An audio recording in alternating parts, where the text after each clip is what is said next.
Elvis Presley. The mere mention of his name conjures up 1,000 images. His explosive impact on music and our culture changed the course of entertainment history. His rags to riches story from poor country boy to king of rock and roll is the stuff of American legend. But for all the attention Elvis has gotten over the years, it seems the real Elvis has somehow gotten lost. Just who was the real Elvis Presley, and what was he actually like behind closed doors? Of all the people who claim to have known Elvis intimately, less than a handful were true insiders. And of those who came and went throughout Elvis's life, there was one very special, very loyal friend at Elvis's side for nearly 20 years. Joe Esposito, the highest-ranking member of Elvis's inner circle. And he said, "Why don't you go to work for me?" And I said, "Yeah, I would love that." And basically, I was very excited. I mean, I couldn't believe that I was going to go to work for Elvis Presley. 2 weeks later, I went down to Memphis, and it all started there. From army buddy to accountant, bodyguard to bookkeeper, Joe was a best man at Elvis's wedding and his road manager and close friend. Together for over 6,000 live performances and 26 feature films. Diamond Joe, as Elvis affectionately called him, was there for it all. And what a wonderful ride it was. Welcome to Elvis, his best friend remembers. A video scrapbook. Featuring over 500 rare photographs from the private collection of Joe Esposito, along with film clips, newsreels, and candid interviews with the people who knew Elvis best. Joe takes us behind the scenes for an intimate and revealing look at what life with Elvis was really like. On the road, on stage and off, out on the town, and behind the scenes.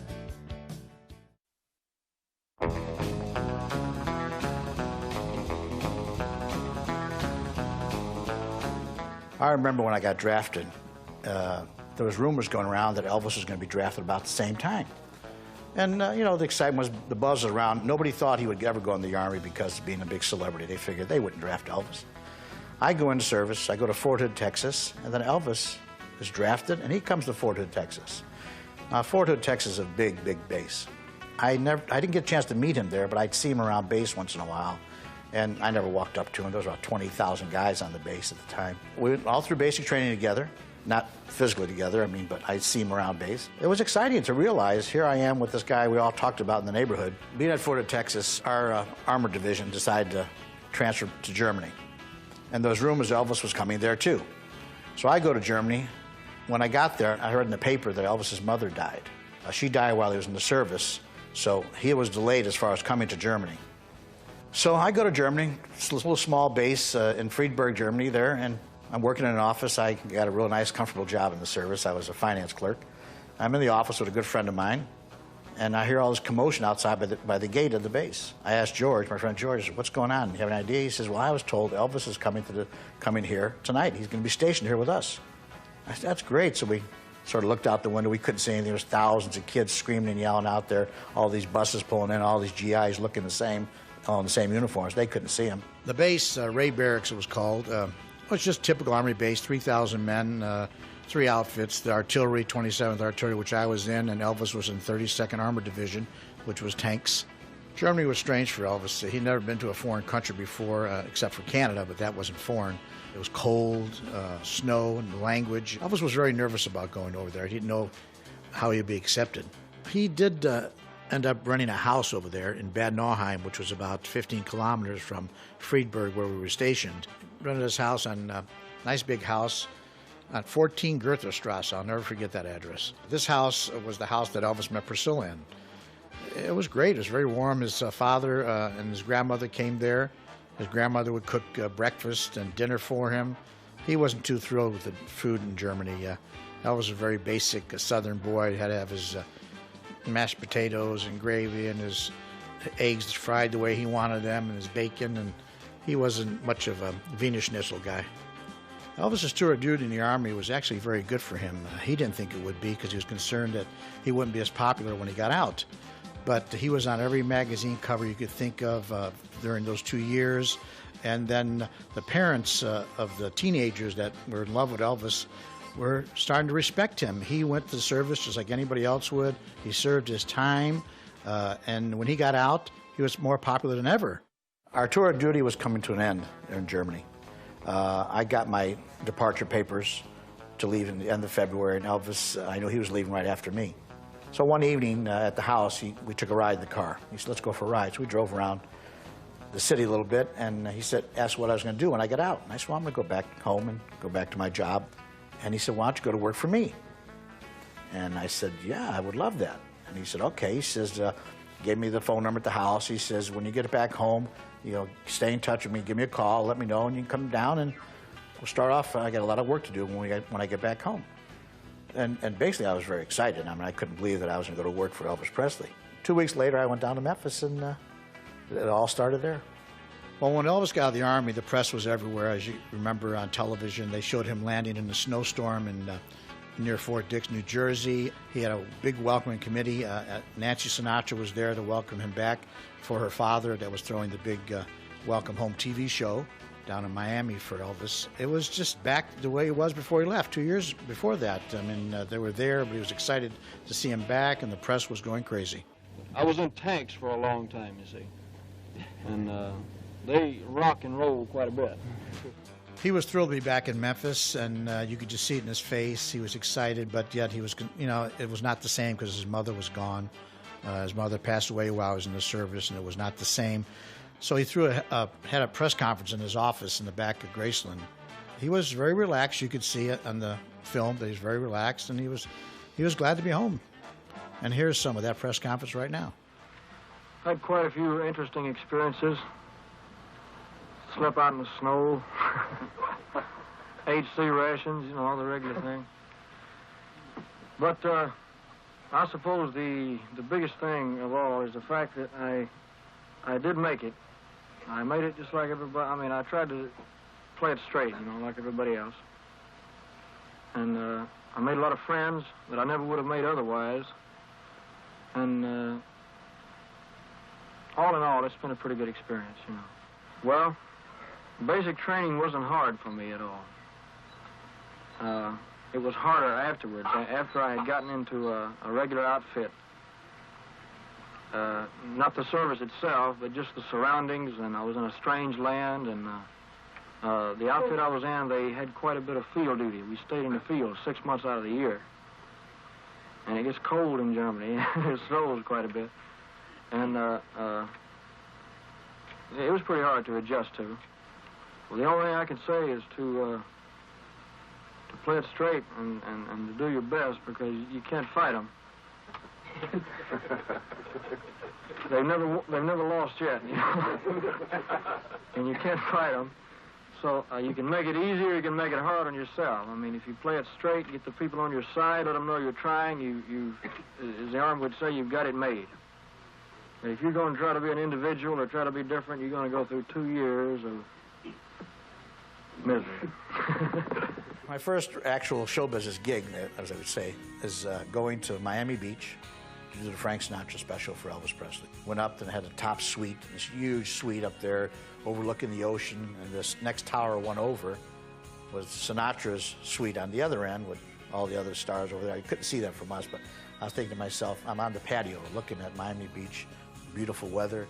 And I said, it was like in awe. I was saying, I am here with Elvis, Frank Sinatra, two of the biggest stars in the world, and my whole life has changed because I got drafted in the Army. Mr. Presley, well, would you think it presumptuous of Frank if he joined you in a duet?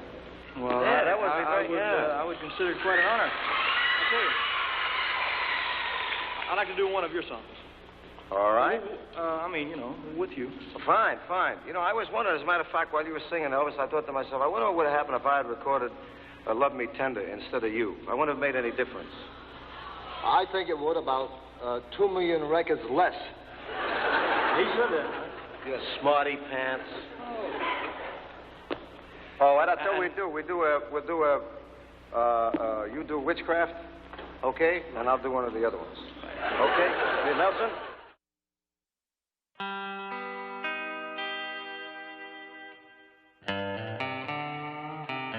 Well, I remember when Elvis came on the scene in the early 50s. I was in Chicago, nothing exciting. Music was just passé. I mean, I remember the Hit Parade was on TV in those days, just nice, easygoing music. And all of a sudden I hear rumors about this young guy exciting music, completely different. I first saw Elvis Presley in the late 50s on TV, and I was really in awe. I didn't know what I was looking at, really. This young man doing all these moves and singing rock and roll now, as it is today, was amazing to me. At that time, I was a big fan of Frank Sinatra, Dean Martin. That's the kind of music we were listening to in those days. But then Elvis came along. He was amazing. This guy on stage shaking his legs, girls going crazy watching him. It was strange for me to see that, but then as we listened to his music, I really started to appreciate him more and more. In fact, many of the discussions with the guys I used to hang out with in Chicago, I was defending this guy because everybody was putting him down, the press and everyone. As the more I listened to his songs, the more I liked him. And then I saw him on television about 3 different times, and he really impressed me as a good young entertainer. I just started buying his records, and I enjoyed listening to him. And then the girls around, naturally, they are all going crazy over him. The friends of mine and their boyfriends were very, very upset because, you know, at that time, we were very possessive of our women. All those guys were very jealous of Elvis because he had such great impact on all these women screaming and yelling. And at that time, the girls would never do that. And here they are, this good-looking guy. We were all very jealous of him. It was exciting. At the time Elvis came along, you know, he was perceived to be a very sexy human being to all the women, and the press did not like that. The reaction of the older establishment, and they just didn't know what he was. They thought it was vulgar.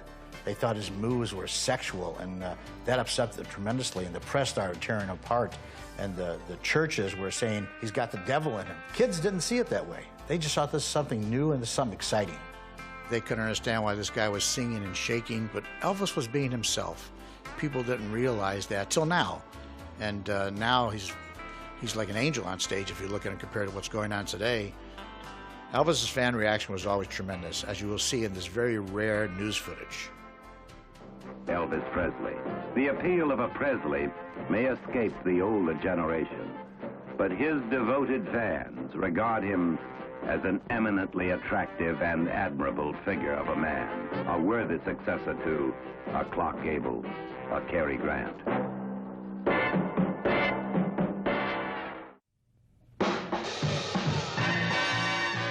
Local boy makes good. Elvis the Pelvis Presley, king of rock and roll, returns to Tupelo, Mississippi. Advance sales of his new disc topped the million, a record of the record business.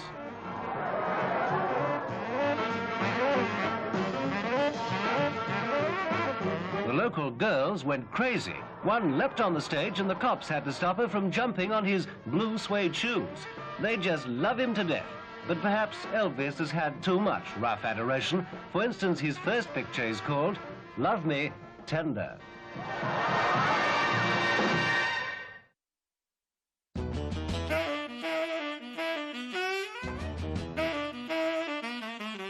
I remember when Elvis' third movie came out.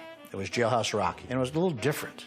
Elvis was this tough guy, and he goes to jail. People really enjoyed it, and I think they started appreciating his acting a little more. The reaction was getting big in England and Germany, and I think that movie really rocketed him to stardom around the world. In Jailhouse Rock, there's the one scene by the swimming pool. Elvis sings this number, and he is so good-looking and sexy, and I think that's what did it. I mean, that's where the press even started appreciating him, and the young people around the world really loved him. I realized all the publicity stills were taken from Jailhouse Rock, and that was the one that really rocketed him to stardom. And as we see so many stills, and we see so many of them today, that's probably one of the biggest publicity campaigns they ever did on a movie. In Jailhouse Rock, there were so many beautiful girls in that picture. And I really think that's where they decided to make a lot of the movies with Elvis and a lot of gorgeous women. And from that time on, all the movies had beautiful women in them, and he was always involved with them.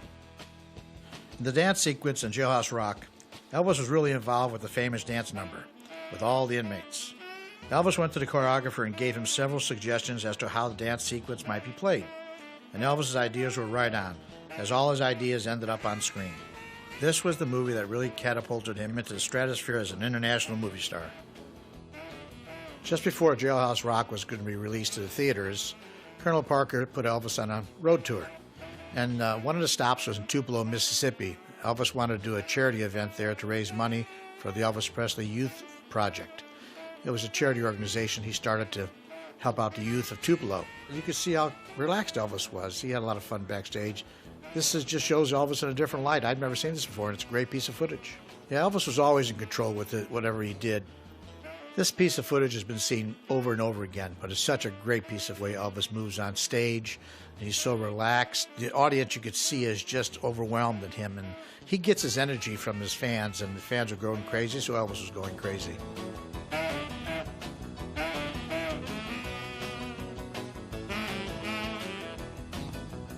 This is a shot of Gladys and Vernon in the audience, and sitting next to Gladys is Mrs. Parker, Colonel Parker's wife. When Elvis sang, he sang with his heart and his body, and he's been asked this question many times why he did the moves he did do. He says, I can't help it. It just comes naturally out of me, and that's what I feel like doing at the time.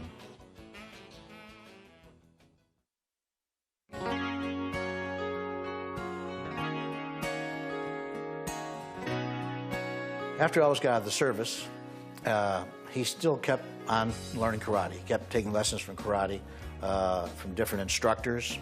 And he really was actually probably one of the first guys to bring it into Hollywood before Bruce Lee got real popular. He loved giving demonstrations to different celebrities, Ricky Nelson, different people, Ty Hart and friends that would come and visit Elvis.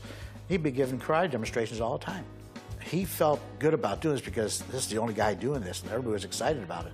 I think he talked a lot of people into taking lessons. So all through the years, he always learned more, he always read about it, and he liked karate because it had a lot to do with inner strength, and it's a very religious type form of art. And he talked to friends about it all the time, and it gave him a lot of confidence. Because remember when Elvis was young, guys were always trying to pick on him because he was always a strange kid. I think from this point on, he had a lot of confidence in himself that he could defend himself real easy, and he enjoyed it. And he lived all his life. He put it into his on-stage performances. You see a lot of the moves on stage. Elvis was doing karate kicks, different moves. So his whole life till he passed away was all karate. He really loved to show people how it worked and how was the mental ability of karate, and you're supposed to only use it for defense. You don't ever be aggressive with it. And Elvis became very good at it.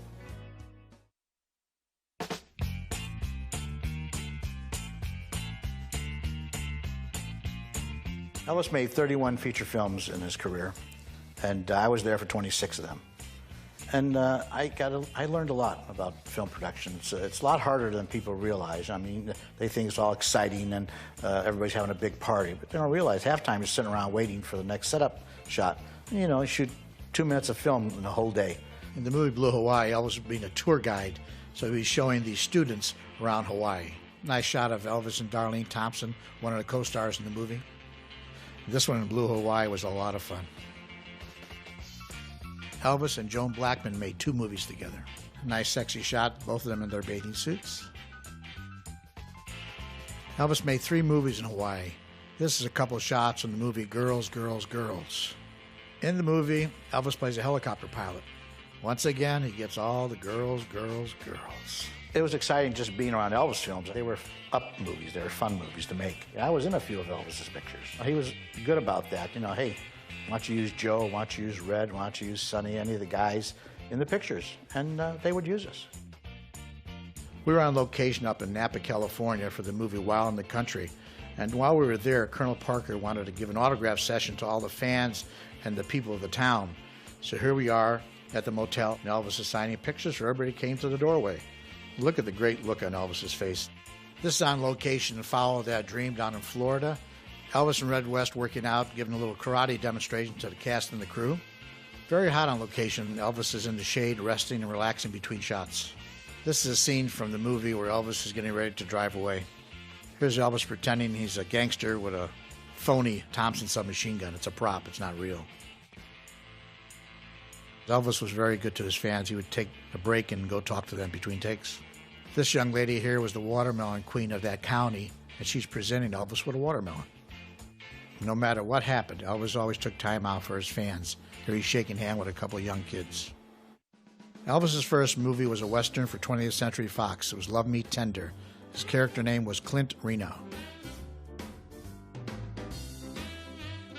This is a scene from the movie Jailhouse Rock.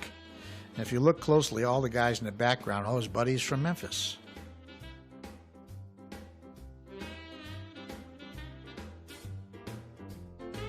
This is the movie Harem Scarum, a Sam Katzman production, a very low-budget picture. And Elvis played a sheik in the movie, and his co-star was Marianne Mobley. She did 2 movies with Elvis. She used to be Miss America from Mississippi. Very nice lady, they got along great together. Elvis liked doing this movie, believe it or not. He liked the character of the sheik, the dark tan and the turban. He thought he was Rudolph Valentino. It happened at the World's Fair. It was shot in 1962 up in Seattle. And we shot it during the World's Fair at the time, and there was people everywhere. It was really tough shooting the movie because we had to go back and forth between the dressing room and the sets in different places around the World's Fair. So there was thousands of people everywhere we went. And periodically, Elvis would stop and sign autographs and talk to the fans. We had to keep moving quite a bit because we couldn't stop. We would bog down the whole place. It was a lot of fun, and you notice a lot of the guys wearing black jumpsuits and sunglasses. We were like the Secret Service for Elvis, and he wanted it that way so he could see us in the crowd. During filming of a lot of the movies, we'd all hang around, just talk, a lot of times play cards. But during the World's Fair here, we're sitting down and kidding around, joking, and Gary Lockwood, the co-star of the movie, he joined us. He became like one of our buddies on the whole movie. And it was fun. Sometimes we played football if we were on location outdoors. We played cards, tell jokes, just being a bunch of young guys having a good time. I got my first part in the movie in the World's Fair. It was very nervous for me because I'm not an actor, but the director, Norman Turog, decided to use me in this one scene. All my family and friends in Chicago were so thrilled to see me on camera. One of Elvis's favorite co-stars was Ann Margaret from Viva Las Vegas. Elvis's co-star in Speedway was Nancy Sinatra. She was a good friend of Elvis's. The Trouble with Girls was a fun shoot. Marilyn Mason, as Elvis's co-star, was a lot of fun. She used to crack jokes and she'd fool around, and she was a lot of fun to work with. Elvis had a great time with her. In the movie The Trouble with Girls, Elvis had a football scene. He loved to play touch football on his own time, and as you could tell in the scene, he really had a great time. He's got a big smile on his face, and he's running for a touchdown.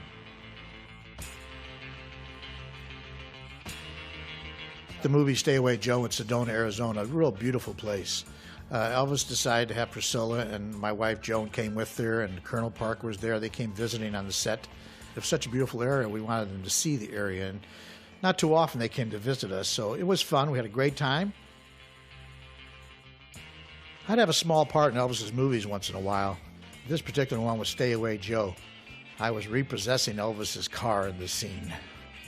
During the filming of Flaming Star in California, Elvis was doing a lot of karate and happened to be talking about his knuckles, how callous they were, and that's because he used to beat boards and hit bricks to make them tough.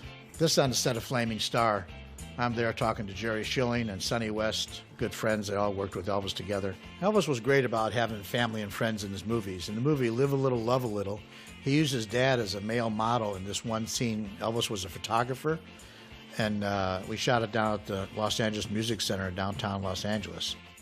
Here we're on the beach in Malibu during the filming of Live a Little, Love a Little. Elvis liked to smoke these little thin cigars. I would rehearse his lines with him between takes and while he was getting made up. Elvis made a movie with Mary Tyler Moore. The movie was called Change of Habit. We shot at Universal Studios, and once in a while, Elvis and the guys, we'd all take off and go check out the back lot at Universal.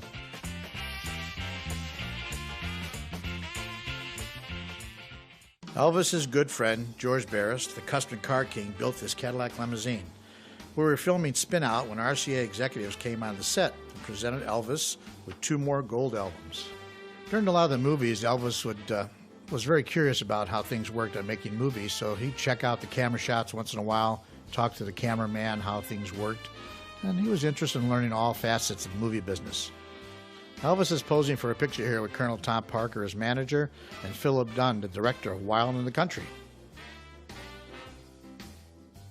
During the filming of the documentary That's the Way It Is, Elvis gave his tandem bicycle to the English fan club president, and the man took it back to England and showed it to all the fans back there. Damn, Elvis was good looking.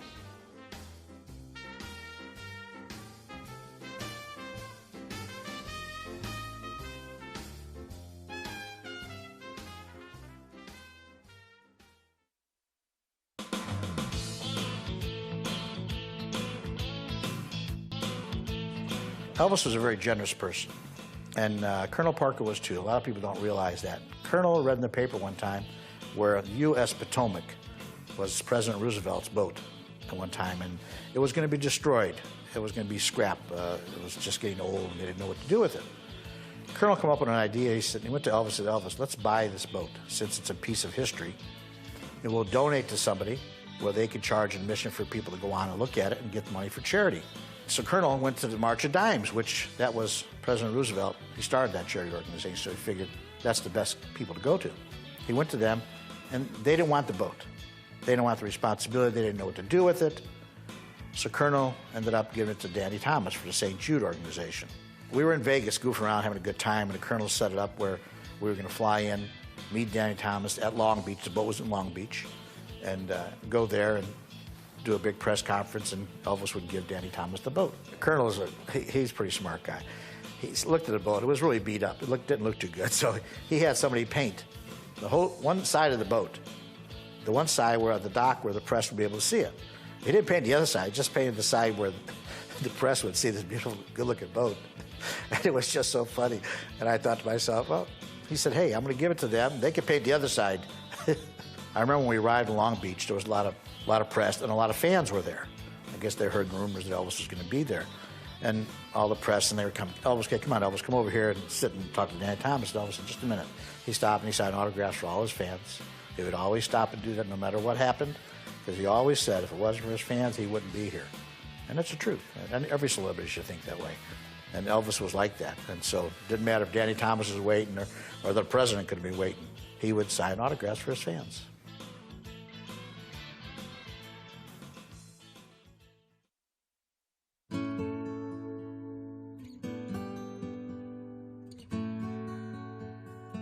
Elvis had been dating Priscilla for a long time. And I think she was turned 21, and he knew that it was time to get married. He was in love with her, and Priscilla and Elvis talked about it for a long time. So Elvis one day called in Marty Lacker and myself and told us that he wanted to get married. He talked to the Colonel about it, and he wanted the Colonel to set it up, and that Marty and I were to work with the Colonel to set up the arrangements for the wedding. And but it was even more exciting that when Elvis asked us to be co-best men. I mean, that was a very big honor for me. I mean, to realize I was going to be one of the best men at Elvis Presley's wedding. I mean, we were friends and employees second. It was great. I mean, I was only around for a few years, you know, and so we made arrangements. Colonel wanted to do it in Las Vegas. He figured that's the best place to go because you don't have to wait for a marriage license for 3 days like you do in California, and the press wouldn't find out about it. So we started making arrangements, and the best idea we had was to go to Palm Springs. The rumors are getting around now that Elvis was going to get married. I don't know. I have no idea how those things happen in Hollywood, but it started getting Rona Barrett heard about it, and a lot of different press started hearing. So we all go to Palm Springs. We fake him off. Go to Palm Springs, invite Elvis' family, meet his father and his stepmother and the kids and all that come to Palm Springs, and Priscilla's family. So we coordinated everything. So Elvis's family and Priscilla's family all met in Palm Springs, the house there. We put them in different hotels, and the plan was late in the evening to sneak over to Vegas. Had a chartered plane for the family and friends, and then there was a Learjet that took Elvis, Priscilla, myself, my wife Joan, and George Klein. We went earlier. Went off the back way of the house at Palm Springs, went out, had a couple cars waiting for us, took us right to the airport, got on the Learjet, and flew right to Las Vegas. And had a car waiting there. Colonel was a very good friend of Milton Prell, which owned the Aladdin Hotel at the time. They picked us up, took us right downtown to the City Hall in Las Vegas. Went up there, got the marriage license. Priscilla and Elvis and signed what we had to do, and I signed as a witness, and so did Marty as a witness on the marriage license. Went back to the hotel, and the rest of the family showed up. We started getting dressed and got our tuxedos on, and so it was about, I think it was about 10 o'clock, 10:30 or something like that. We all go to Milton Prell's suite. That's where the wedding was set up.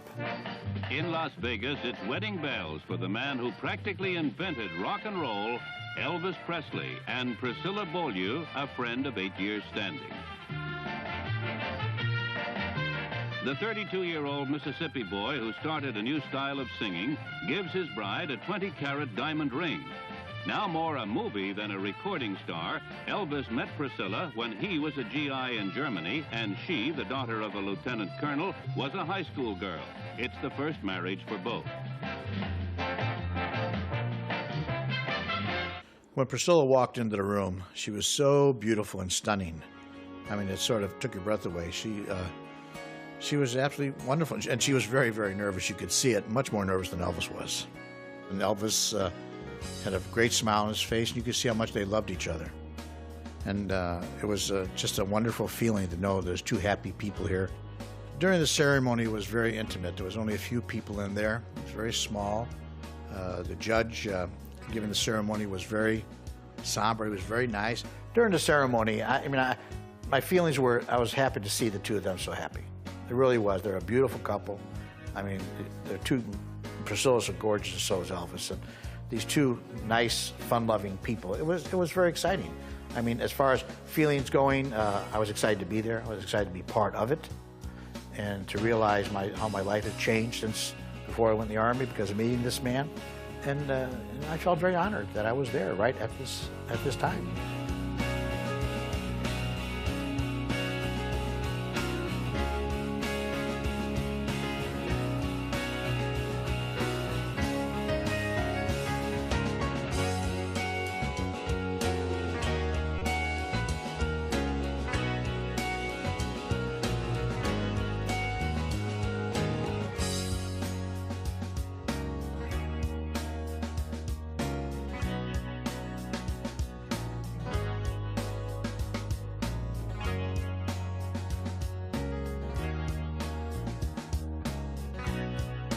Colonel had a press conference set up.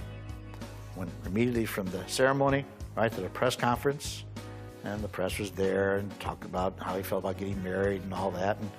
And after that, we went to a little wedding reception. You know, had some cake and musicians and playing some nice music. Had some cake and some food and had a little party there just for the family and friends. Then we all went back to our airplanes, flew right back to Palm Springs. And meantime, Rona Barrett is sitting in front of the house in Palm Springs waiting for Elvis to get married. And she was so mad when she heard that we were in Las Vegas and it was announced that Elvis got married. It was great because we fooled the press, and Elvis always knew that. He liked to have his own privacy, and it worked there.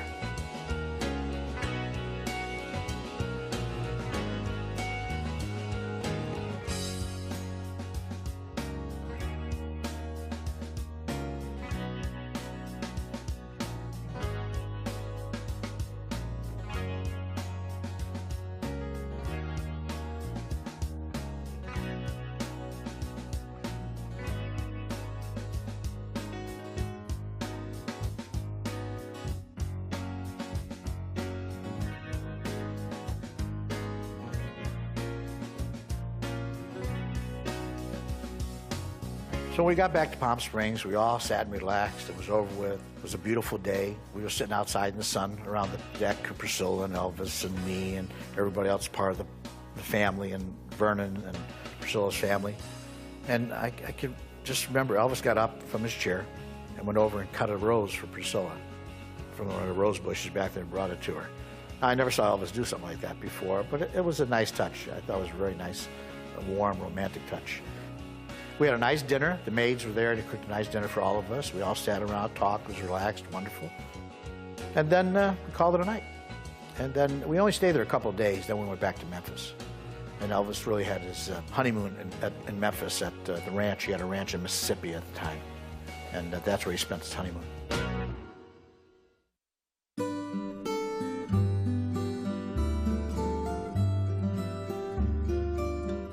A lot of people don't realize Elvis did take vacations, because when you're a big celebrity, it's hard to get away and be privately and be on your own.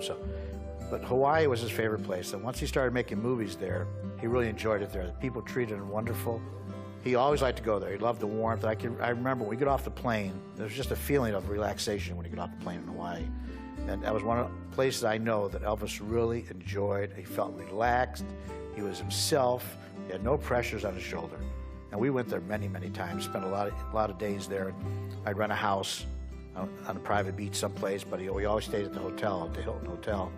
because he liked the privacy and the security of the hotel, but yet during the day we'd party at the house. He relaxed on the beach. Later he'd get a tan. He'd go out body surfing. We did some snorkeling there. And then the people on the beaches didn't bother Elvis. They were told, leave him alone, he's on vacation. This is Nora and Lamar Fike with Elvis and Priscilla. This is Lamar's wife, Nora, Priscilla, Patsy, and my wife, Joan. Tom Jones was performing in Hawaii at that time while we were there. We went to see a show the night before and invited Tom out to visit the house, lay around by the pool, lay out by the beach. It was a great day. Tom enjoyed it. We had a little champagne. We made a peanut butter sandwich for Tom. He'd never had peanut butter in his life. He really didn't like it.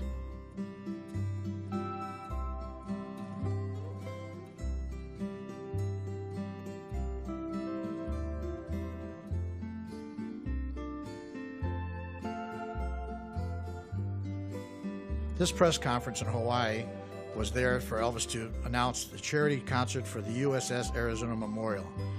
He was putting on this concert to help raise money for the Navy. On one of the vacations in Hawaii, Elvis decided to take our wives and the whole group of us out to see the USS Arizona Memorial that he helped build. This was the first time he'd seen it after he put on the concert in Hawaii. The Admiral's yacht picked us up, took us out there, showed us around. It was very nice. They kept the crowds away. They didn't let any of the tourist boats come on the memorial while we were there. It was very, very somber and beautiful, and they had a big plaque saying that Elvis contributed to this memorial. And it was a very touching moment. Elvis was a very patriotic person. He loved the United States. He knew this was the only country in the world that from a poor kid could turn out to be a big superstar the way he was, and he was really thrilled that he helped to leave his mark behind here with the Arizona Memorial. This was the only vacation Elvis took out of the country. We decided to go to Bahamas one time, and a little change from Hawaii, which not too many people know about. Went to Paradise Island. Just had a great time there. Just went out to a couple little islands and a little snorkeling. Just fun. He had a great time. But those are the places he enjoyed the most. The warm weather places, the Bahamas and Hawaii, and Vail was the opposite. We did some snowmobiling there. And it was great because he could drive around in a snowmobile and he'd have a ski mask on. People wouldn't know who he was. That was the place that he'd stay up all day and sleep at nighttime. Usually Elvis slept in the daytime and party all night.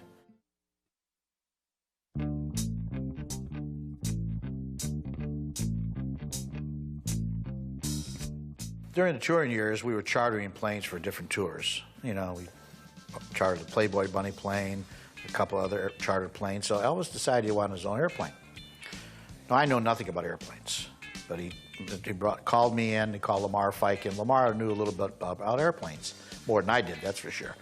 And he said, I'm looking for an airplane. I want a private plane so we can fix it up and use that to fly around the country.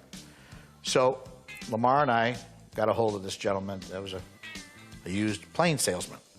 He was down in Florida, and we got a hold of him, and we flew to Tucson, Arizona.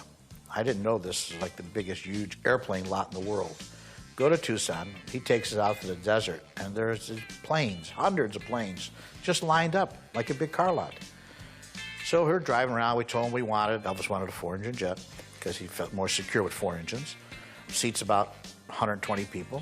So we started going down. He's showing us these airplanes as we're going along, going in and out. And so he shows us this one 880 Convair. It was a Delta airplane. It was owned by Delta Airlines, and it was retired. We go in, nice plane, 4-engine jet, held 100 people when it was a passenger plane. We asked him why was it retired? What's wrong with it? He said, nothing's wrong with it. He says, but the engines burn a lot of fuel. Too much fuel for the airlines. It was too expensive to operate. But it was a good price range at the time. It was $275,000. But we'd have to put all new equipment inside, gut it out, and all the radio equipment and radar and everything. So we called Elvis up. He said, Elvis, we think we'd found a plane for you. And Elvis said, well, to describe it, 4-engine jet, 880 Convair. Elvis says, okay, we'll get it. I said, what do you mean get it? You got to come and look at it. You know, it's $275,000 here. He said, no, he says, you know, I don't know much about planes. The guy told you about it. We'll buy it. That was it. The guy went down and saw Vernon, made all the contracts up. Elvis then decided to, you know, do the interior. He had to figure it out and lay it out. Did a beautiful job. I mean, I think it's a great idea, you know, the bedrooms in the back, and it was great. It was a beautiful airplane. And That's the Lisa Marie that you see at Graceland today. It's there on display for people to see. It gave Elvis a lot of freedom. A lot of times he'd say, we're at home. He said, let's go to Denver today. Okay, call everybody up, get the crew, fly to Denver. Spend a little while there. Okay, let's go to Palm Springs. And he loved it. We didn't know what was happening 4 minutes next because we could be home sound asleep. He'd call, okay, we're going to Palm Springs this weekend. Okay, jump in the plane, and go.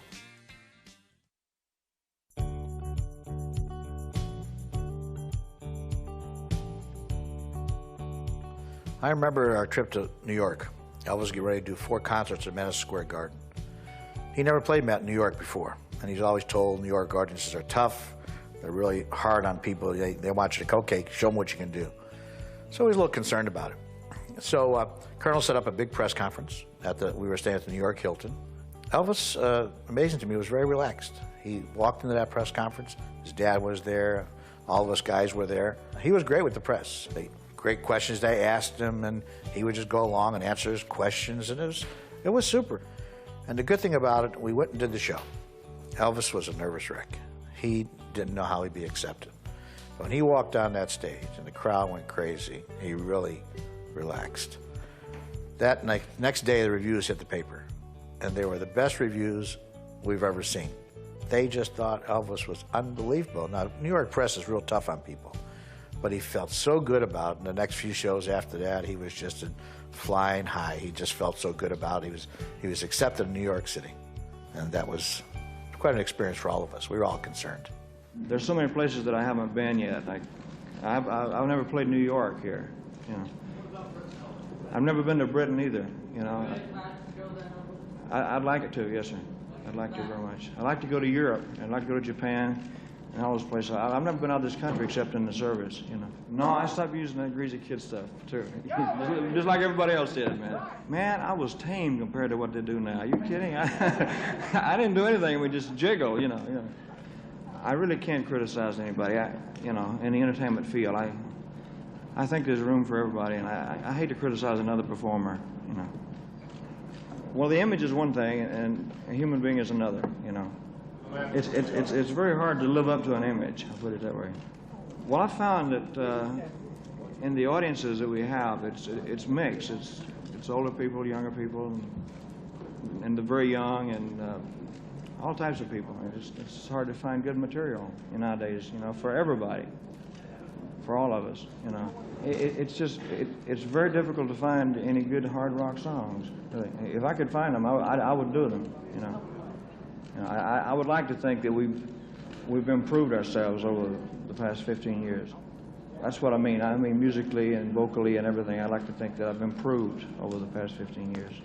If nobody saw me, or if nobody recognized me or whatever, or asked for an autograph, to me it's just part of the business, and I accept it. I think I would miss it.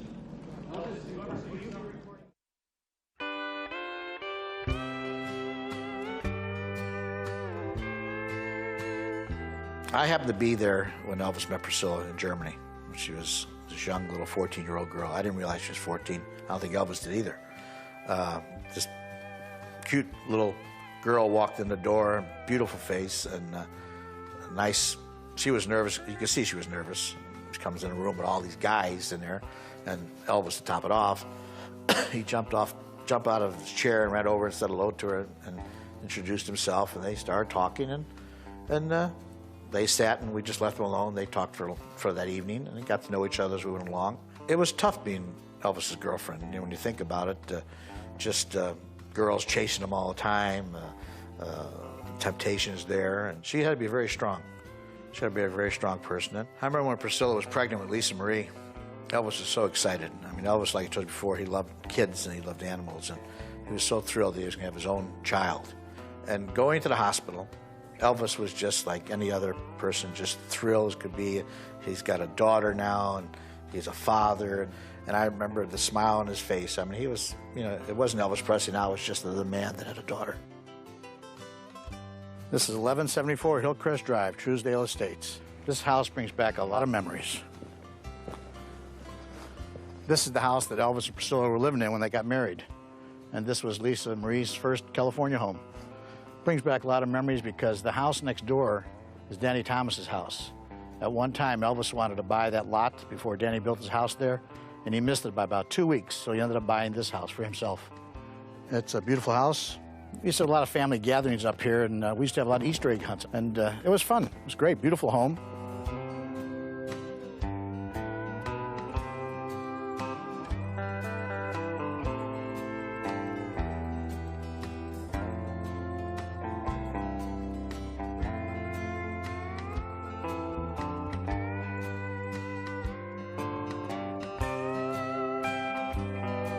This is 144 Monteville Drive. This is the house that Elvis and Priscilla bought after the Hillcrest home. They needed a bigger house. The great thing about this house, had a lot of room for Lisa, big backyard. Lived up till 1977. Beautiful home. They had a good time here. Lisa Marie. She is such a cute little kid. I had 2 daughters. My oldest daughter, Debbie, is a little older than Lisa Marie, and my youngest daughter, Cindy, is 1 year older than Lisa. So they were pretty well raised together. We hung out together at Easter egg hunts. We had parties and birthday parties together, and we visited each other, and we went on vacation together. And she was great. She was a great smile. She had a good time. She was this funny little girl, and she just had a great personality. I mean, she was just like another little kid. She was Elvis Presley's daughter, but she still was just another young kid going through life having a good time. Elvis spoiled her. Elvis would buy her anything she wanted, things she shouldn't even need, fur coats, different little things, you know, diamond rings. Priscilla would say, Elvis, that's enough, you know, just don't buy her all those things. You know, she doesn't need it, you're going to spoil her. That was the father. And I guess he probably felt guilty, too, because he traveled a lot. He was gone from home a lot, so whatever she wanted, he would get her. She was a great mother. She was a very great mother to her daughter. She really raised Lisa very well, very concerned about her, very supportive of her daughter. Elvis is a very generous person. Priscilla's older brother, Don, was visiting Memphis one day, and Elvis decided to get him a new car. So he had Jerry Schilling go downtown, get a new Mustang for him. Elvis invited Don outside, and Colonel Beaulieu was there, and Priscilla, and Jerry brought the car, pulled it up in front, and gave it to Don. And Don was just thrilled. What could you say? This young man with a brand new Mustang. Elvis knew Priscilla loved horses, so he decided to buy her one. So then he saw the horse he got for her. He decided he wanted a horse too. Then all of a sudden he had to buy horses for all of us. We all became cowboys. Bought a big ranch in Mississippi, and now we're here living on a big ranch. One day Elvis decided to buy all of us guys motorcycles. He wanted his little motorcycle gang. We called them L's Angels. We used to go take these rides on the weekends. We'd go up to the mountains, up around the Los Angeles area. And it was great. It was myself, Jerry Schilling, Red West, Sonny West, and a whole group of us would just take off, and we'd have a ball. You see sometimes we'd come to a stoplight, and people would recognize Elvis, and they'd start screaming, and we'd take off. And just Elvis loved to tease the fans once in a while, too. But it was fun. I enjoyed it a lot.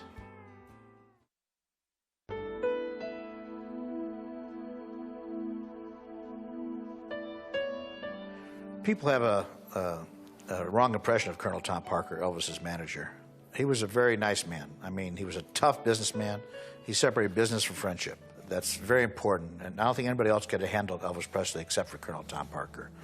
They had an agreement. They were partners. They were a team together. People don't realize it. All they hear is how tough the Colonel was. But Colonel was a soft man, too. When he was friends and family and kids, he loved kids, and he was real nice to them. But when it came to business, if you didn't do your job, he'd chew you out. He chewed me out many times if I made a mistake. But the relationship between the two of them, they would sit and talk privately alone. They would talk their business. So the stories about Colonel taking advantage of Elvis is not true. I mean, Colonel made mistakes. He was a human being. He made his mistakes in business and some deals he made. But overall, the two of them were a team. And that's what people have to understand. I remember my first experience when meeting Colonel Tom Parker. We were in Nashville doing a recording session, and the Colonel didn't know who I was either. So he was a Chicago guy. And so I meet him, and fine, he was very distant for a while. And but I think once he realized I wasn't there just to be a hanger-on and do what I had to do and help Elvis and make sure everything was taken care of, and we became very good friends too. So it was strange at first. I felt uncomfortable, and I know they did too.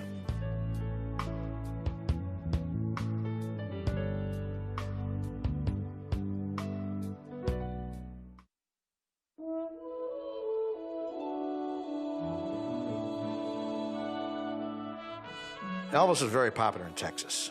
I mean, he started out there playing little clubs when he was a nobody. And he was just signed with Sun Records, but he played Texas a lot. He was well known in Texas.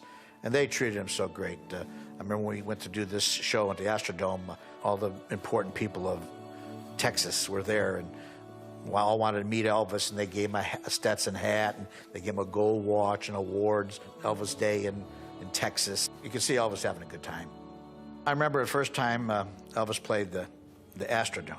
Now, I mean, at that time, that was the biggest indoor stadium in the world. This was the biggest crowd Elvis had ever had to play to.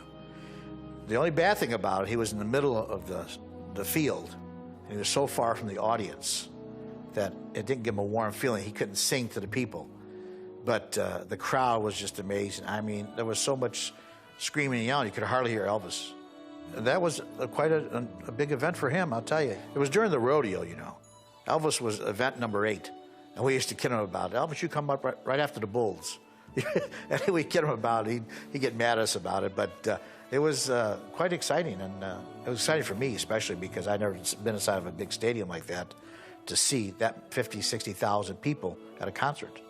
And Elvis was very nervous about that.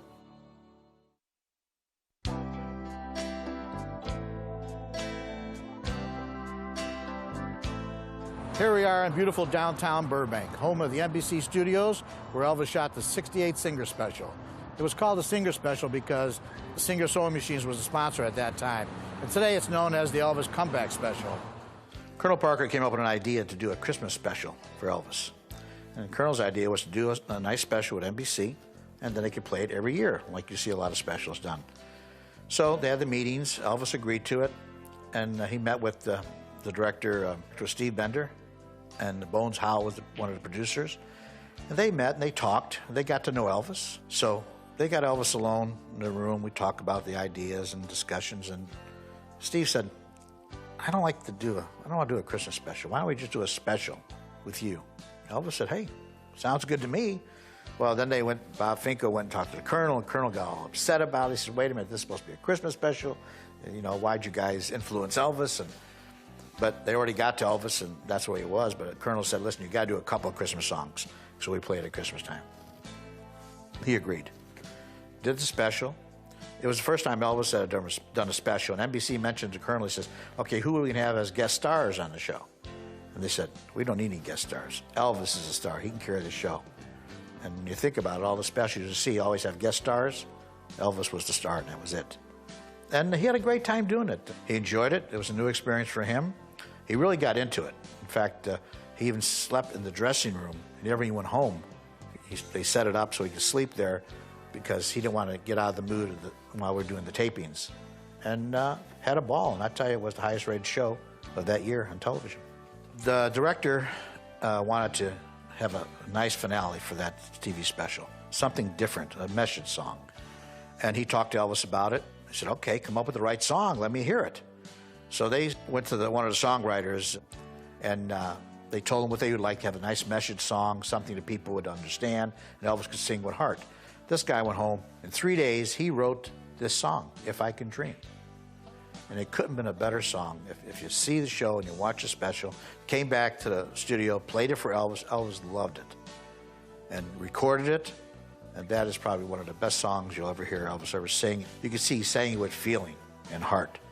And we shot that thing at 3 o'clock in the morning, all by himself on that stage. They really got into it. It was one of the best songs he ever recorded. One of the jobs of being a road manager with a celebrity like Elvis, you should make sure everything was coordinated with our security guys, with Red, Sonny, and Jerry, and make sure they knew where they had to go. They made sure they knew where Elvis had to be at a certain place, at a certain time, made sure Elvis got there, and made sure I would go up there and check the stage, because every stage we went to a different city was a different setup. I'd explain to him, watch out when you walk up the stairs, you go to the left, or don't step over the cables over here. And then that was my job, really, one of them. I would walk him onto the stage, and I would tell him just before he walked up where to go. Then at the end of the show, after the show was over, Elvis had these spotlights in his eyes during the whole show. He could hardly see. And the minute they turn it off, he's blind for a few minutes. So he'd come to the right of the stage or the left stage. I'd be standing there waiting for him. And if you see any kind of footage, you'll see Elvis put his hands on my shoulder, and he knew I'd walk him down the steps. and walk him right to the car, and we jump in the car and take off. So he was blind, and people always said to me, why does he grab you as he walked off stage? I said, because he couldn't see where he was going. And that's one of the jobs of a road manager, make sure he got where he had to be. And a lot of times on stage, you know, all of us guys would be up there security-wise, and he'd grab you and drag you on stage. You know you don't want to be there, and embarrass you, and make joke about you or something like that. He had a good time on stage. Well, I think the 68 special made Elvis want to go back on the road again. He enjoyed singing in front of the people. He looked great. I mean, anybody that sees that special today always tell me that's the best I see Elvis look, the best he performed. He sounded great, and he was having a good time.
Elvis signed a contract with the International Hotel. Colonel knew this gentleman, the president of the International, his name was Alex Schufe. Kirk Kerkorian owned the hotel. Did that, signed up a deal twice a year for 5 years. They made a big contract, he couldn't turn it down. Did that, successful, sold-out show every night. You couldn't get in the place. The hotel was just unbelievable. Then we started going on tour. Elvis loved being on stage, performing in front of live audiences. Colonel would set up these tours 2 weeks at a time, never a day off between shows. We do 7 days a week, 2 on Saturday and 2 on Sundays. There was a show in a different city every night. It was great because we didn't go on long periods of time. We'd go on for 2 weeks, come back, take a break for about a month, go out and do another 2-3 weeks. It was exciting. And we would fly into a town, go to sleep, get up next afternoon, do the show, go right to the airplane, go to the next town. We were just constantly moving. But it was exciting. It was fun. Elvis enjoyed it, and you could see he was having a great time. The whole 70s was like that. But after a while, it gets a little tiring, too. You had to take some breaks. But it's so funny. You sit and you complain, hey, let's get a break. Then a week later, you get antsy. You got to go someplace. You got to move. So he called the colonel and says, set up a tour again, will you? And we set up a tour and go on the road again. Well, I think the 68 special made Elvis want to go back on the road again. He enjoyed singing in front of the people. And that really was the influence of Elvis going back on the road. He had a meeting with the colonel. He said to Elvis, you want to go back on the road? I will set it up. And that's where it led to Elvis signed up for Las Vegas at the International Hotel. And that's where it led to us going back on the road. We did the Astrodome. We started touring. Elvis got his confidence back. He was a little concerned about being gone so long. But that was Elvis's real life. He loved to be on stage doing live performances. When Elvis did the 68 special, Bill Ballou, the costume designer, made these great outfits for Elvis. The black leather suit, unbelievable. Well, when Elvis started going on the road again, he wanted Bill to design his suits for him. Designed a couple of suits that were like really tuxedo karate outfits, but he kept tearing the pants out of his pants. So when he made these karate moves, the pants would have a tendency to drop down a little bit, and he would tear the seats out. And that's where the jumpsuit idea came from. The idea is a jumpsuit doesn't slide down, so you can make the karate moves without tearing them out. And Elvis got creative with them. He'd sit and talk to him. He said, oh, yeah, I would like a peacock on this one, or a tiger, because his nickname in karate was the Tiger. So he had one made with a big tiger on it, and then a lot of patriotic ones with the Aloha from Hawaii special, the American Eagle, because Elvis was a very patriotic person. As far as costumes, the fans, it didn't matter what Elvis wore. They just wanted to see Elvis. They didn't care if he wore a karate, a pair of jeans, didn't matter. That's it. And he didn't change during the show because Elvis didn't want to take a break. Elvis did his show, he blasted right through it, and it was over with. One thing about Elvis when he was on stage, he sang with all his heart. He sang with feeling, and that's what people loved about him. And they all felt that Elvis was singing right to them individually. Nobody performed like Elvis, ever. A lot of celebrities go on stage, they sing their songs so they have to, and that's it. Elvis never did that. And Elvis changed his shows during performances. Elvis didn't have a set lineup. Yes, he had the first song he walked on stage with, and he ended with the same song. But during the show, his band was so great that he could throw a song at him, and they'd do it. Because it would drive them crazy, because, oh no, what's he going to do tonight? But he was great about that. He kept the band sharp that way, too. They really paid attention. They had to watch him at all times. And he would just sing and throw a song at him, or he'd go down, sit at the piano, and start playing, and start singing. Elvis was very relaxed on stage and didn't bother the fans at all. If he missed a word, made a mistake, they thought it was funny. He just got away with murder. They had a set list, pretty much so, you know, of what the list was going to go. But he would change as he went along. It's what he felt on stage. Or somebody might throw a song at him from the audience. Hey, let me hear so-and-so. He said, okay, and he'd sing it. You know, the band would be ready, and they would just go ahead and do it. The idea of giving scarves away to the fans, something that had a little souvenir of Elvis, came about when Colonel Parker one time in Las Vegas had these little teddy bears. And he told Elvis, he said, Elvis, you know, when you sing Teddy Bear, throw some teddy bears out to the people in the audience. And he saw the reaction from that. The people go crazy for this, something that Elvis had in his hand. So then Elvis, with some of his outfits, he did have scarves. They were his own personal scarves, and he wore them out there, and he'd dry his sweat off his face. And one time, you know, he got down there and he kissed a little girl from the stage, and she took the scarf from him. Fine, good. So that's where the idea came from. Give them something to walk away with that belonged to me. And that's how he came up with the idea.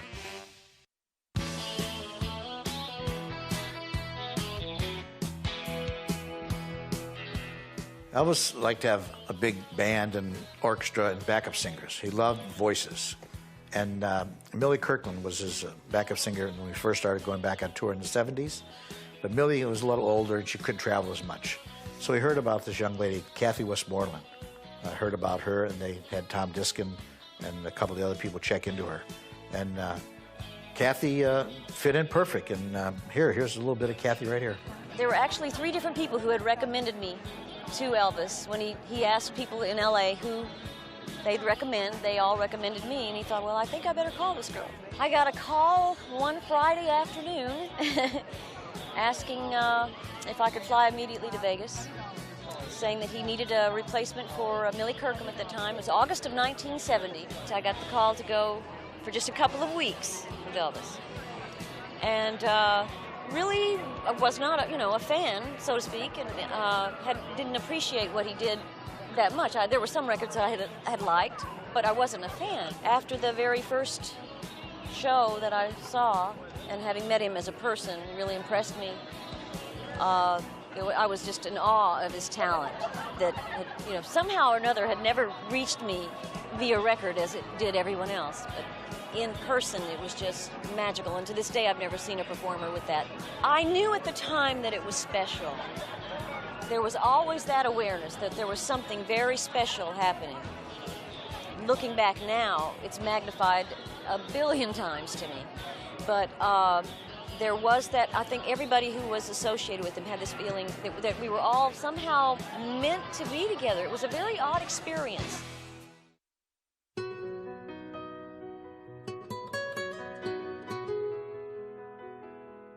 After Elvis was divorced, he met a girl by the name of Linda Thompson.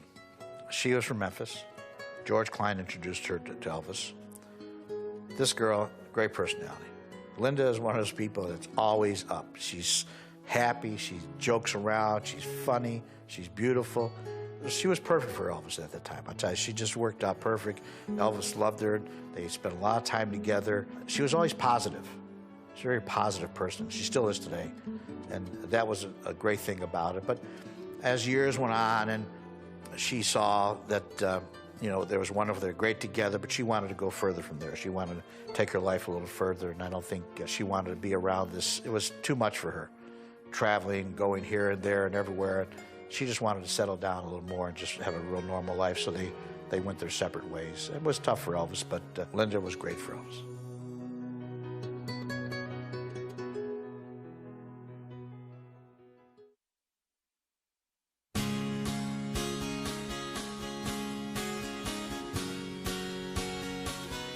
I'm standing here in front of the old MGM studios. Elvis made the majority of his pictures here. It was a lot of fun, had great times, had a great dressing room. We had a lot of parties here. While we were making the movies here, a lot of celebrities that were shooting other pictures on the lot would come over and visit. They would hang out with Elvis, and he would talk to them and get experiences from them, little acting tips. And it was great. It was just like one big party for many years. Well, Elvis didn't get to know the stars, the people that he did meet that well. Elvis did not associate himself too many with Hollywood stars and parties. More or less liked just ordinary people. He didn't feel comfortable around them. I don't know if it was insecurities or Elvis was basically a very shy individual, and he felt more comfortable with just his friends and people we'd meet. And he'd invite some of the co-stars to the house in the evenings and sit around and talk and just play music and just chit-chat, really. Here's the first year that Don Sutton, the pitcher for the Los Angeles Dodgers, came to visit Elvis. He was a big fan of his, and we all posed for a nice picture. As you know, Elvis is a big football fan, and he heard Jim Brown was doing a movie over at 20th Century Fox. So we contacted a friend of ours named Rick Husky, and he brought Jim Brown over to meet Elvis. From left to right is Billy Smith, Elvis's cousin, Alan Fortas, a good friend, Richard Davis, and Jim Brown right in the middle there, big and tall, Elvis naturally, myself, Marty Lacker, and James Kingsley. The governor of Tennessee, Buford Ellington, decided to declare Elvis Presley Day, and here we pose with a picture with the governor and his beautiful daughter, Ann. Here I am with Tuesday Weld, Elvis's co-star from Wild in the Country. She was such a great person. She became like one of the buddies, and her and Elvis dated for a little while. A lot of times you get different celebrities who come on the stage and just watch Elvis film. Elvis was the biggest star in Hollywood at that time, too. Everybody wanted to meet him. What's this new young rock and roll star here in Hollywood? So what's he like? And they would come and stand in the background and watch, and then between takes, Elvis would go talk to them, and I would say hello to them, meet them. They were very nice. They were just like ordinary people, which you never think. People don't think stars are just like anybody else. But it was nice to realize that a lot of them were just like anybody else. When you're on the road with a big star like Elvis, you have to be really concerned about security. We had probably the best security team around, and it was all scoped out which way we go in and out of hotels, get to the concert. We'd had to fool people, fool the press and fans because we didn't want any problems leaving and coming in.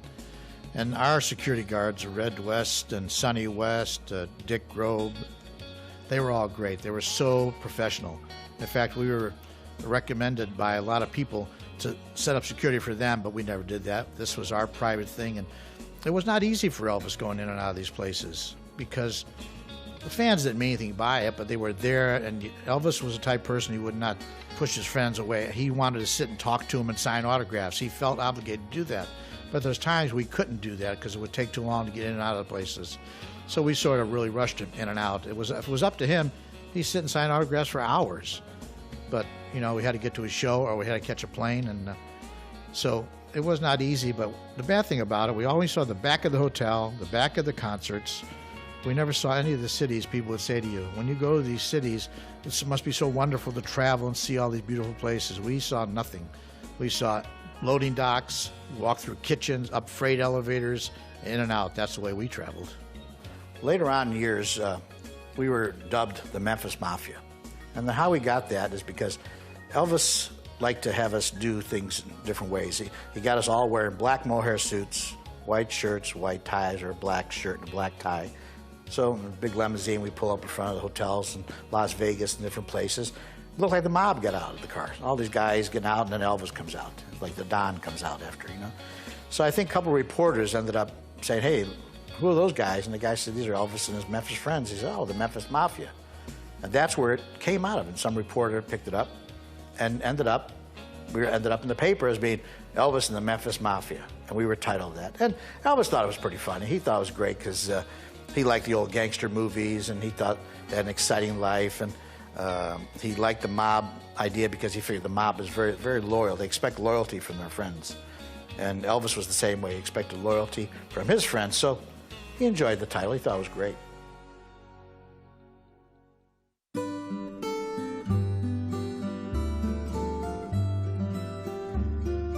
Elvis did a special from Hawaii called Aloha from Hawaii. It was a satellite show. Colonel Parker was sometimes watching the news, and he saw something, maybe President Nixon at the time or something like that, by a satellite.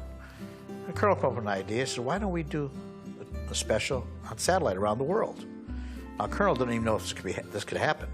But see, RCA at that time had the satellite, so he went to RCA and said, listen, why don't we do a TV special that can be broadcast around the world at one time, live? And the idea was, we did it in Hawaii because they knew Elvis loved Hawaii. He'd be more relaxed there. And timetable-wise, from around the world, it could be broadcast in more countries live at that time. I mean, think about it. Elvis was the first entertainer in history to do a live satellite show around the world. And now it happens all the time. And Elvis did the show. He was so relaxed. We thought he'd be so nervous because that was a set 1 hour show. At the end of the hour, you're off the satellite. So the time was very important, and it worked out perfect. The way Elvis timed it himself, and he was relaxed and did it, and it was a breeze. Elvis was a very patriotic individual. He loved the United States. He'd do anything for it. That's why he designed the American Eagle jumpsuit. And that was very important that he had that jumpsuit for that show.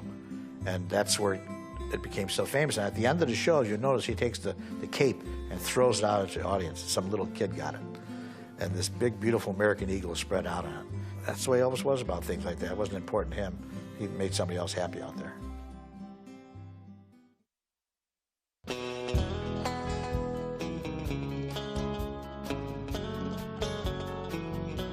In March of 1977, Elvis wanted to get away and go to Hawaii. So we made arrangements. I made arrangements over there. I got a house, got a hotel. We got on the Lisa Marie. It was about 25 of us. Elvis was dating a girl by the name of Ginger Alden at that time. If you look at her picture, she looks a lot like Priscilla. So we all get on a plane, go to Hawaii. Elvis was feeling great. I mean, he was a little overweight. I mean, he didn't look as good. But if you see the pictures, he's smiling, having a good time, playing a little touch football, relaxing on the beach, having a good time. Everybody said, was Elvis so depressed the last couple of years of his life? Yes, there was times he wasn't happy and sad. He didn't know about his future. But if you look at these pictures, you'll see he's having a great time. He's smiling. I really will never forget that vacation. That was his final vacation.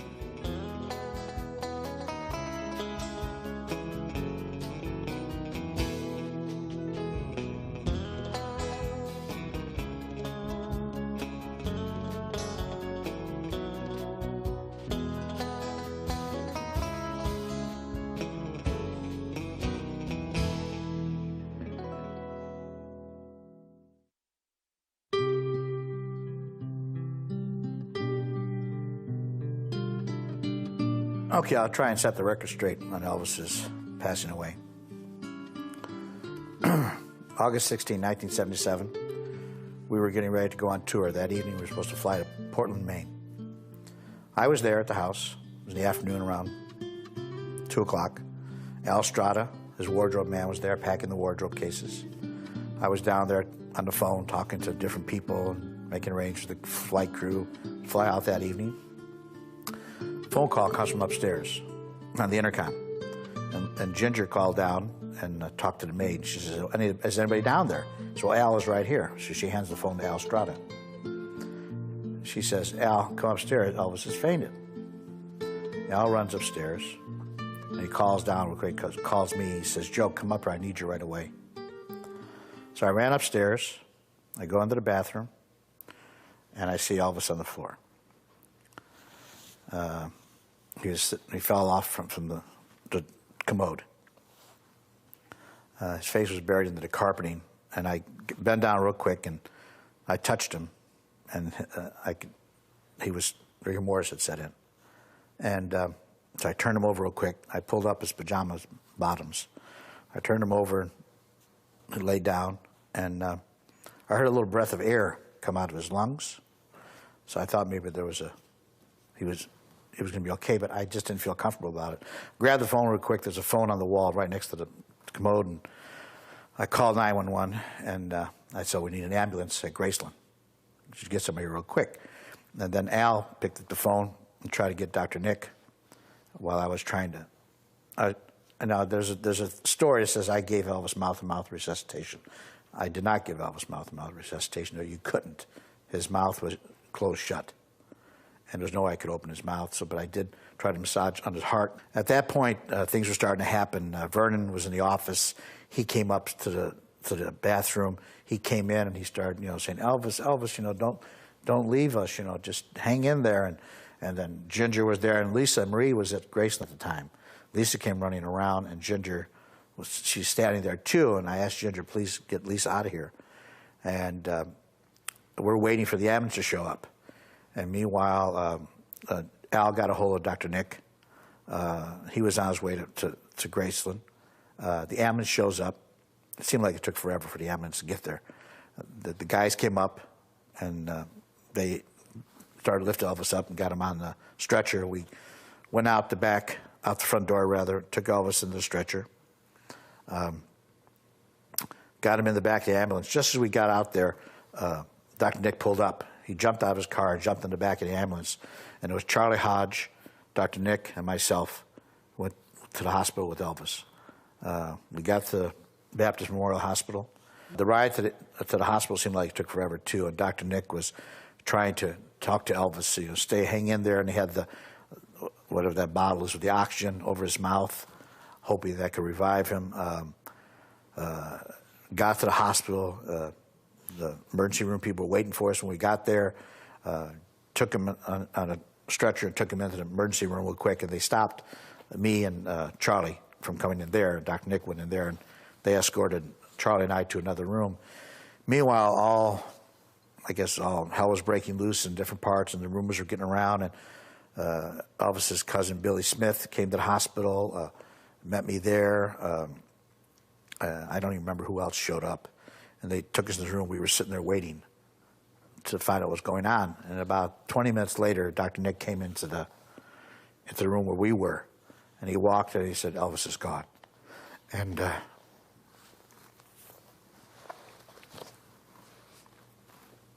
it was hard. And the PR guy from the hospital wanted to know if I want to make the announcement to the press. And I said, "I'll try." But meanwhile, Dr. Nick said, "Don't say anything to anybody yet. I'm going to go back to the house and tell Vernon before it hears it on the news." So the police department was there, and they took Dr. Nick out to the hospital, out to the house. And meanwhile, I got on the phone and called Priscilla to tell her that Elvis is gone. And she wasn't home at the time. I got a hold of her sister, Michelle. And Michelle said, "What's wrong?" And I said, "I got to talk to Priscilla." And just so happened, Priscilla came in the house at the time, and I told her what happened. And she went hysterical. And she said, "How's Lisa? How's Lisa?" I said, "Lisa's fine. Don't worry about that." So I'll make arrangements to have the plane come out and get you. And then I called Colonel Parker in Portland, Maine, and got him on the phone and told him what happened. And he sort of didn't know what to say. He was in shock at the time. He said, "Okay, do what you have to do. I'll be there this evening." And at that point, press was all starting to show up. The rumors were getting around. Newspapers were showing up, and radio stations were announcing Elvis is in the hospital. And I couldn't go out and talk to the press, so I had the PR guy from the hospital talk to him. He made the announcement to them that Elvis had passed away of a heart attack. Charlie and Billy and I all hugged each other and had the police department, one of the police department men took us back to the house, Graceland. Just went into a mode to help. I went and saw Vernon, talked to him, and I told him, "Anything you need, we're here to help you." We all got together and figured out how to make arrangements for this, for Elvis's funeral. And we just did it. It was a lot of work. Phone calls were coming in from around the world. Ann Margaret called. She was playing Vegas at the time, and she wanted to come. And I said, "Well, it's going to be a mess here." And she says, "I'm going to come anyhow." So her and Roger Smith came, and George Hamilton showed up, and a lot of other people. We just said, "Just don't come. It's going to be too hectic." And we started making the arrangements. And Vernon asked me if we could get all white limousines for the funeral, because Elvis loved white. The Memphis Funeral Home, the people came out and saw us, and Vernon wanted the same casket that he had for Elvis's mother, Gladys. Same casket for Elvis. I have to give those people credit. They really did a good job, because it was made of solid copper and it weighed a ton. They had to fly it in from another state. He got all these limousines from different states around. We all just worked together and did it. It took me about 3 months after Elvis was gone to realize he was gone. You know, we did what we had to do for his sake. The procession of the people coming in through the house was just unbelievable. These people were crying, they were fainting.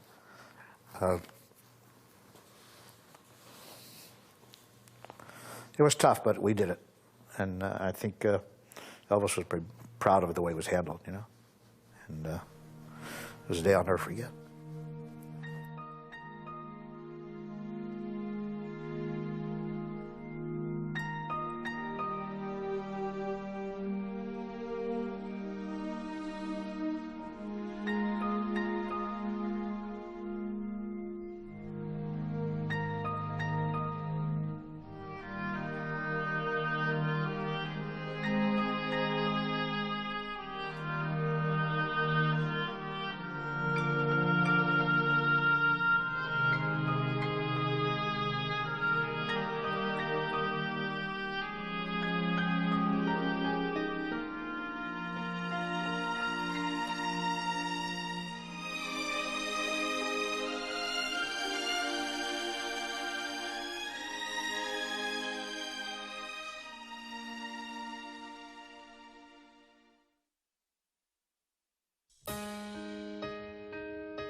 Well, the image is one thing, and a human being is another. It's very hard to live up to an image, I'll put it that way. Home of the blues is where I live, trapped inside these lonely walls that won't forgive, surrounded by a memory. His goodbye haunts me like a Beale Street melody. And I've done everything but get down on my knees. And if my tears will set this ghost inside me free, I'm gonna cry like a Memphis. I'm going 3 times under. Gonna drown my sorrow with tears that roll like thunder, till I can find the strength, till I can carry on. I'm gonna cry like Memphis. Oh, when they heard the king was gone.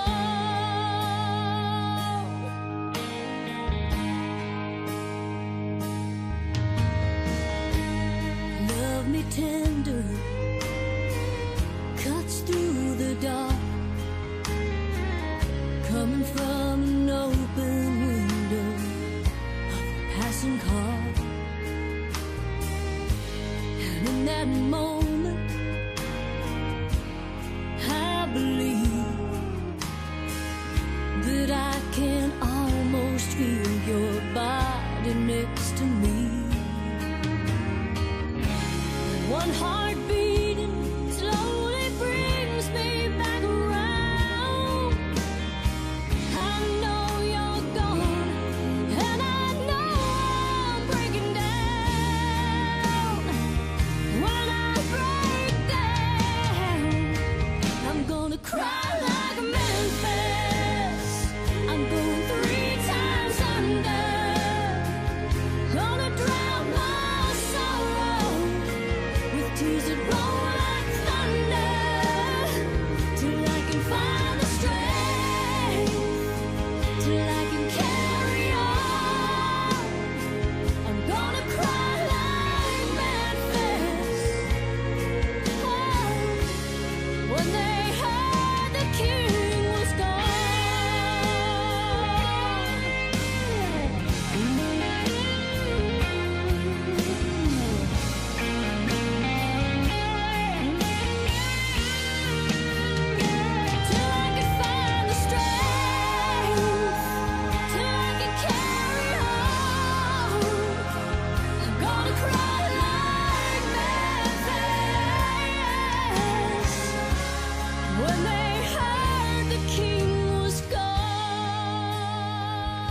I've had quite a few interesting experiences, and I made a lot of friends that I never would have made otherwise.